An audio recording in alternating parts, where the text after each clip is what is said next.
He made a game you like one time, so you must support him with your monies. Have you fallen for this in the past? Has your nostalgia been played on? Are you stuck buying remakes and remasters over and over while you wait for next big thing that feels like the good old days comes by? Are you wondering why the shadow government keeps pushing out gaming same slop? We are in a brave new world when it comes to video game expectations never being met. And meet the scam dev. Like the snake oil bridge salesman of the present day, that dev that kept making asset flips is developing that mind-bending game that does something never before seen in gaming, that will revolutionize the future, dropping kickstarters that ended up needing to go elsewhere for more funding before the millions they made vanish along with any proof the game has ever even started. Only for them to come back with proof. They spent that half-decade making a real game, and it's just a bunch of purchased developer assets put in a showroom that you can maybe walking simulator your way around like you're in a museum, and, much like a museum, there's always a handful of die-hard fans who are refusing to admit they've been scammed, looking at the banana taped to a wall and pretentiously pretending it is art and you would just not understand, you plebeian. We got those NFT games doing this for a little while, then we got those games that were being made, then the studio needs more money, so they started to make a complete other game in order to fund the game they initially promised, only to never go back to making that original game. And we're gonna start getting broken AI messes in the near future, but for now, we have the next worst thing. We have Mindseye. The Grift. This game is the new GTA, made by a somebody who really worked on the other GTA. You remember, the one you liked, an integral part of the formula, no doubt about it. Then you had multiple high-ranking members of the studio. They start jumping ship just days before the game launch, so you know it's going to be great, a masterpiece. Gamers right now want something. Something that is no longer being provided by AAA studios, either because they have moved away from the style of something that once made them big, like Squaresoft with turn-based JRPGs, or because they are so stale in design that they can only repeat ever increasingly poor iterations of that something their studio made when it was made. More of talented devs and less of self-centered activists. See, Ubisoft, you are still relevant, at the least as an example of what never to do. Gamers, having been more and more deprived of the good stuff, needing that fix, gamers, we go looking for that new dealer. Maybe if we support this game that is promising us a new GTA, we won't have to wait 10 years between games. We can get a new take on the genre. We can get more of the good thing. We can get the same game development boom that Souls-like and roguelikes are seeing. It can be hard, really liking a genre or a game, and they just never make another one like it. Or maybe they do, but it's every second console generation. And yet, all we ever get is stabbed in the back. It starts to feel like that when we look at all these massively anticipated games, some of which reach top 10, wish-listed or pre-ordered. We are getting played the fools. The day before gave us so much hope for finally the massive zombie survival game we always wanted and dreams of. No Man's Sky psyched us out with the promise of the ultimate space exploration fantasy, completely screwed us. Then, Starfield came in and said, hold my beer, screwed us harder, no lube, no time limit, furries only, final destination, and then No Man's Sky came back with the original offer only after Todd Howard softened us up with those sweet little lies. It is rough trying to expect anything good from this industry when this industry keeps shoveling out trash. But before we all go dooming, before we let everything be tainted on the upcoming games, there are examples of they came from this studio and made a real masterpiece. Well, Claire Obscure being made from some ex-Ubisoft devs, and the upcoming Blood of Dawnwalker being made by ex-Witcher devs, they may come to mind. There's times when someone with a big name leaves the studio they made it big at and proves they are not just for show.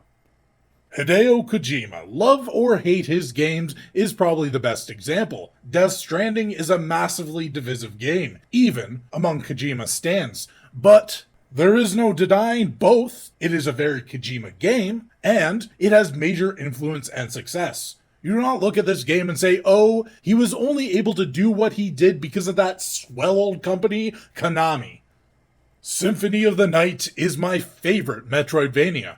Or perhaps I should say was, as after Koji Igarashi, the father of Castlevania, also left Konami. Talk about fumbling your biggest talents in pursuit of gambling machines. He created Bloodstain, Ritual of the Night, the new best Kill the Vampires in the Castle game, getting a much-deserved sequel soon, as well as 2 8-bit Castlevania-style spin-offs. Again, he lives up to the hype.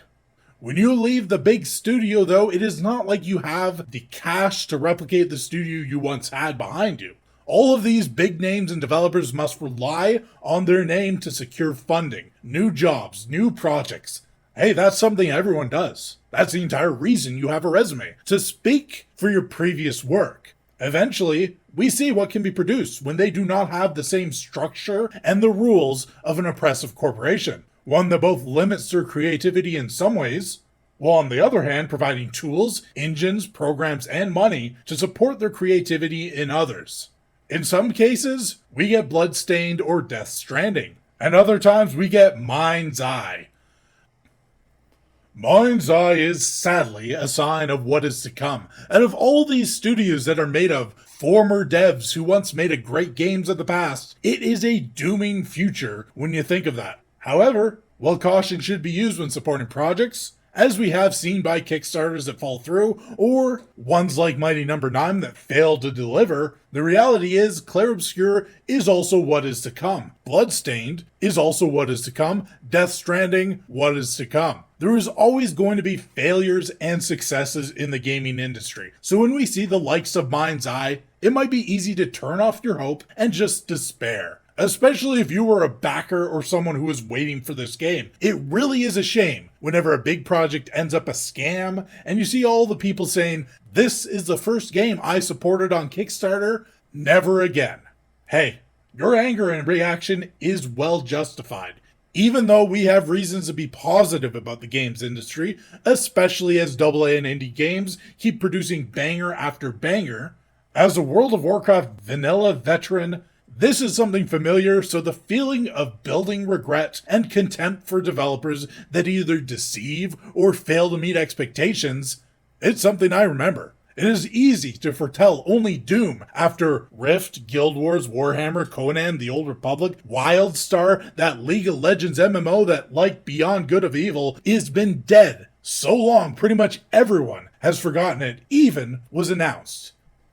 The Just Give Us the WoW killer crowd is still to this day praying for salvation. But not for much longer. Ashes of Creation is entering year 1512. It was announced 2016. You know what? Never mind. The MMORPG genre is doomed. We are never getting our Come Kingdom deliverance from the one true king. But you do not have to be an MMORPG nerd. Do not feel the gloom. Every state of Xbox Direct shows off another studio you have never heard of with developers from franchise you heard of that looks like the future of gaming. And some of them might even be as good as they claim to be. Some of them are even showing gameplay instead of cinematic in-engine walking simulation. And if you're showing gameplay, there's at least a something % chance that the real game will look almost half as good in 8 years when it finally stops being delayed for good. Mindseye is this year's The Day Before. It is going through that mass disappointment. Where did they even spend the money? It did this one thing well, but everything else poorly. Sony is allowing refunds. The studio even canceled sponsored streams because they knew they were releasing a disaster and they just wanted your money. They laundried the money from horrible physics, awful content outside the curtailed linear story slop that allows no deviation, and some even questioning if even the polished content is any good. More bugs than the Roach King's dungeon. They were trying to make a AAA cinematic narrative game as an open world game without the budget. This is the sort of thing that feels like anyone could have predicted this without needing to be an industry expert. The performance is a mess, the frame rates are awful, it crashes often. Wait, did I say without a budget? It had a budget of $500 million? That's million with a big B. which is like hundreds of millions, while others saying it has a budget of $100 million. You know what? Who knows when it comes to budget leaks? Half the time it is nonsense. But after the likes of Concord, I am a true believer in the corporate dream. Any amount of money can be spent to produce absolutely nothing of value. But whatever they spent on this crap-tastrophe, at least we know we will never have to see them again. Their next project has been confirmed, and it is a project using a well-known TV franchise. How could we ever forget? You only ever fail up in the games industry. Looks like Doomin's back on the menu. Hey, want more piss in your Cheerios? The person who destroyed Dragon Age and BioWare, they get to execute Baldur's Gate 4. Failing up. But you know who never fails up? Like, comment, and subscribe for the failing downward spiral. Did I ever mention I was once a dev, working on the original amazing game that blew everyone's mind? And I have new amazing game sensation that will alter the fabric of space and time, creating real tsundere catgirls loyal only to you. All I need is a donation of $50,000 in unmarked bills by June 31st. And if I have to cancel this game and vanish with your money, you can rest easy, knowing I apologize for absolutely nothing.